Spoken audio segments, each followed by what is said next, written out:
Hello दोस्तों, मैं Jagmohan Singh best में आपका हार्दिक स्वागत करता हूँ। दोस्तों, इससे पहले हम लोगों ने डाइस की पहले क्लास पढ़ ली है और ये अपनी आज दूसरी क्लास है।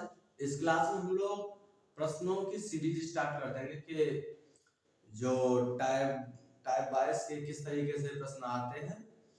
हमने आपको 3 प्रकार के बताए थे कि 3 प्रकार का भाषा होता है, 5 प्रकार के प्रश्न बनते हैं।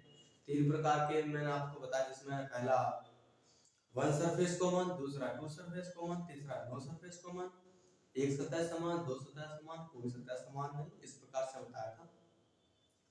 तो उसी क्रम में कल या हम कहते हैं पिछली जो वीडियो में हमने देखा था, जो ये प्रश्न हमने करा के छोड़ दिया था, वहीं से अपना ये दूसरा प्रश्न होगा।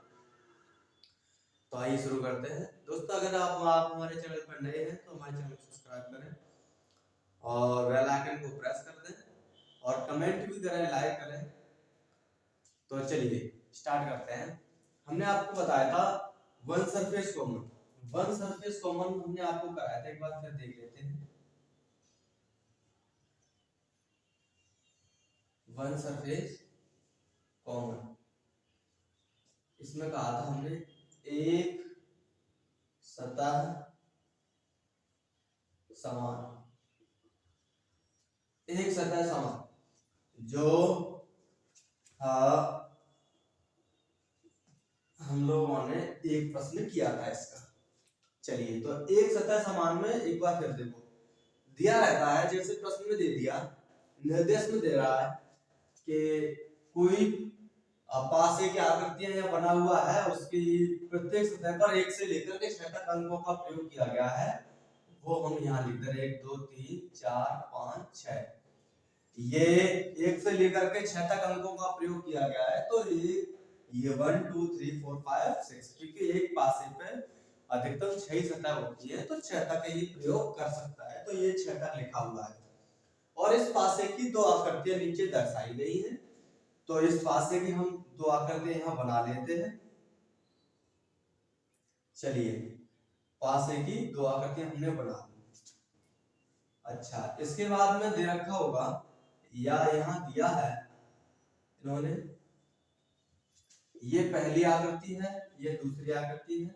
इसमें लिख रखा है 5 6 3 और इसमें लिख रखा है 5 4 3। ये दे रखा है। पहली आकृति में लिखा है 5 6 1, दूसरी आकृति में लिखा है 5 4 1, 5 4 3 सॉरी। तो बताइए 3 के विपरीत, ये कह देगा 3 के विपरीत, 3 के विपरीत कौन सा अंक आएगा, इस तरीके से। तो हमने बताया था 1 2 3 4 5 6, कोई भी पासे की आकृति हो, एक बार में उसकी 3 ही सतह दिखाई देती है या 3 ही सतह नजर आती है। तो सतह का मतलब ये जो पूरा है, एक सतह सरफेस कह देंगे इसे। ये की पूरी है सतह सरफेस, एक जो पूरा है सतह सरफेस। ऐसे ही इसमें 3 है और इसमें 3 है, कुल आपको नजर आ रही है 6 सतह। कितने प्रकार के अंक आपको नजर आ रहे हैं, ये देख लो 1 2 3 4 5, क्योंकि ये ऑलरेडी पहले आप काउंट कर चुके हैं, तो आपको 5 प्रकार के अंक नजर आ रहे हैं। एक अंक कहां है, बच गया। कौन सा बच गया, 2 बच गया। जो नहीं दिख रहा है उसे आप कह दोगे वो क्या है, हिडन, क्योंकि जो बच गया वो नहीं दिख रहा, जो नहीं दिख रहा वो है हिडन। अच्छा, यदि यहां 5 ना आता तो 2 आता, लेकिन 5 ने क्या किया, 2 को पीछे कर दिया और खुद आगे आ गया।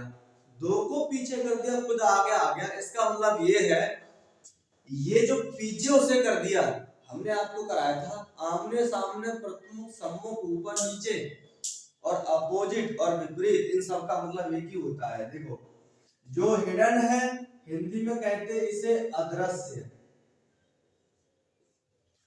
जो कॉमन है, कॉमन मतलब दोनों में नजर आ रहा है, वो 5 है। कॉमन को हिंदी में कहते हैं उभयनिष्ठ। कॉमन को हिंदी में बोलते हो वैनिस्ड। इसी नेचर को आपने कह दिया वन सरफेस कॉमन। हमने बोला था जो कॉमन है, कॉमन जो है इसके अपोजिट में सीधे तौर पर हिडन होता है, क्योंकि इस 5 ने जो 2 आ रहा था उसे पीछे कर दिया, छिपा दिया, वो हिडन हो गया। इसका मतलब कॉमन के अपोजिट में जो होगा वो होगा हिडन। कॉमन के अपोजिट में होता है हिडन। अब कॉमन के अपोजिट में हिडन है, कॉमन क्या है? आप कहेंगे कॉमन जो है वो 5 है, कॉमन 5 है, तो हिडन क्या है? हिडन का होगा जो नहीं दिख रहा वो 2 है। ये सब आप उसमें क्या है? विपरीत है, विपरीत। अच्छा, अब बच्ची की समस्या और कि ये भैया 6 के अपोजिट क्या होगा, 4 के अपोजिट क्या होगा, और 2 के अपोजिट क्या होगा, या 3 के अपोजिट क्या होगा, 5 के अपोजिट क्या होगा। तो चलिए हम क्या करते हैं, हमने किया इधर लिख रहे हैं, जो पहली वाली आकृति है कॉमन वाली, वहां से कॉमन से लिखना प्रारंभ कर देंगे। पहली आकृति है 5, वो ये वाली, इसमें से कॉमन जो है वो है 5। 5 को लिखो, फिर घड़ी की विपरीत दिशा में घूमते हुए इस तरीके से चलो। 5 के बाद लिखो 6, और 6 के बाद लिखो 1। अच्छा, दूसरी आकृति में भी कॉमन सरफेस से आप घड़ी की विपरीत दिशा में घूम जाओ।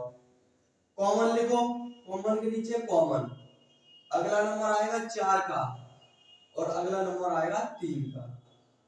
क्या नहीं दिख रहा आपको? आपने कहा था 2 नहीं दिख रहा, तो बताओ कॉमन के अपोजिट में क्या है? हिडन। 5 के अपोजिट में क्या है? 2, तो वो लिख दिया 5 के अपोजिट 2।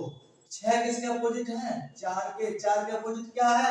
6। जो बच गए एक दूसरे के अपोजिट है, आमने सामने में। जैसे अपोजिट को सम्मुख कह सकते हैं, प्रतिमुख कह सकते हैं, आमने सामने, ऊपर नीचे, विपरीत और अपोजिट।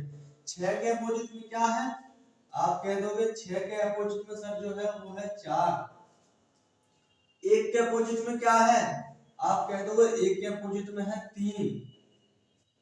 लो, ये सॉल्व हो गया। एक बार देख लो आप भी, उसके बाद अगला प्रश्न।